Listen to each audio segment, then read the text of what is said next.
এখনো খেলা শুরুই হয়নি, এটা তো শুধু ট্রেলার। হ্যাঁ, ঠিকই শুনেছেন, খেলা এখনো শুরুই হয়নি। মধ্যপ্রাচ্যের উত্তেজনা যখন প্রতিদিনই নতুন মোড় নিচ্ছে, ঠিক তখনই নতুন করে চাঞ্চল্য ছড়িয়েছে ইরানের এক বিস্ফোরক দাবি।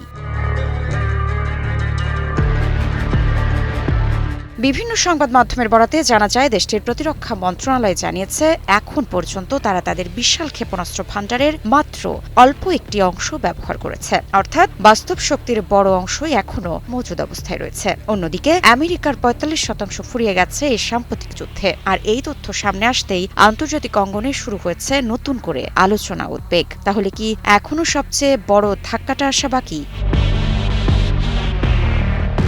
ইরানি সংবাদ মাধ্যম প্রেস টিভির বরাতে জানা যায়, ইরানের প্রতিরক্ষা মন্ত্রণালয়ের মুখপাত্র রেজা তালাইনিক স্পষ্টভাবে ইঙ্গিত দিয়েছেন যে ইরান এখন উচ্চ পর্যায়ের প্রতিরক্ষামূলক অবস্থানে রয়েছে। তবে শুধু প্রতিরক্ষা নয়, প্রয়োজনে বড় ধরনের পাল্টা আঘাত হানার জন্য তারা পুরোপুরি প্রস্তুত। তার দাবি অনুযায়ী ইরান বর্তমানে দেশীয় প্রযুক্তিতে ১,০০০-এরও বেশি ধরনের আধুনিক সমরাস্ত্র তৈরি করছে। এই উৎপাদন নেটওয়ার্ক শুধু এক জায়গায় সীমাবদ্ধ নয়, দেশ জুড়ে ছড়িয়ে থাকা হাজার হাজার শিল্প প্রতিষ্ঠান এই প্রক্রিয়ার অংশ।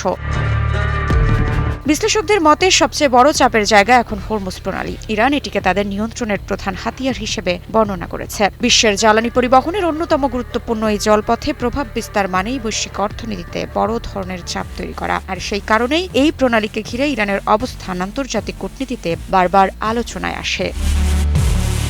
সব মিলিয়ে ইরানের এই বক্তব্য শুধু সামরিক শক্তি প্রদর্শন নয়, বরং একটি স্পষ্ট কৌশলগত বার্তা। এখন পর্যন্ত তারা পুরো সক্ষমতা ব্যবহার করেনি। বিশাল ক্ষেপণাস্ত্র ভাণ্ডার এখনও অক্ষত। দেশীয় অস্ত্র উৎপাদন এবং প্রয়োজনে পাল্টা আঘাতের জন্য প্রস্তুতি সর্বোচ্চ পর্যায়ে।